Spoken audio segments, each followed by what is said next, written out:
हिंदू धर्म के अनुसार किसी भी शिवालय में भगवान शिव के सामने ही उनकी सवारी नंदी की मूर्ति होती है। भोले बाबा के दर्शन की तरह ही नंदी के दर्शन और पूजन को जरूरी माना गया है। सनातन परंपरा में भगवान भोलेनाथ से पहले नंदी महाराज की पूजा का विधान है। मान्यता है कि महादेव ने नंदी को आशीर्वाद दिया था कि यदि कोई भक्त अपनी मनोकामना तुम्हारे कान में कहेगा तो वो प्रार्थना मुझ तक पहुंचेगी। शिव दरबार के प्रमुख सदस्य कहलाने वाले नंदी को उनका द्वारपाल भी माना जाता है, जिनकी इजाजत के बाद ही आपकी कामना प्रार्थना महादेव तक पहुंचती है।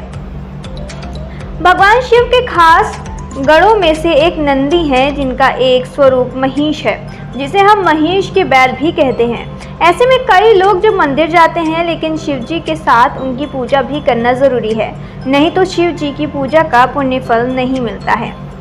नंदी के कानों में आखिर क्या कहते हैं भक्त? शिव पूजा से पहले नंदी के कान में अपनी कामना को कहते ही पीछे एक कथा का वर्णन मिलता है, जिसके अनुसार भगवान शिव ने एक बार नंदी से कहा था कि जब कभी भी वे ध्यान मुद्रा में रहें तब वे उनके भक्तों की कामना को सुने। महादेव ने कहा कि कोई भी भक्त बजाय उनके पास आकर कहने के तुम्हारे कान में कहेगा। शिव ने कहा कि इसके बाद जब मैं ध्यान से बाहर आऊँगा तो तुम्हारे द्वारा मुझे भक्तों की मनोकामना मालूम हो जाएगी। मान्यता है कि उसके बाद से जब कभी भी भोले बाबा तपस्या या ध्यान मुद्रा में लीन होते हैं तो न सिर्फ उनके भक्त बल्कि माता पार्वती भी अपनी बातों को नंदी के कान में कहती थी। हिंदू मान्यता के अनुसार जिस तरह भगवान श्री राम की कृपा पाने के लिए उनके सेवक माने जाने वाले हनुमान जी की पूजा फलदायी होती है, कुछ वैसे ही देवों के देव महादेव की कृपा पाने के लिए पहले नंदी की पूजा का विधान है। ऐसे में शिव की शीघ्र कृपा पाने के लिए शिव साधनों को शिवालय में प्रवेश करने से पहले नंदी के कानों में अपनी मनोकामना जरूर कहनी चाहिए।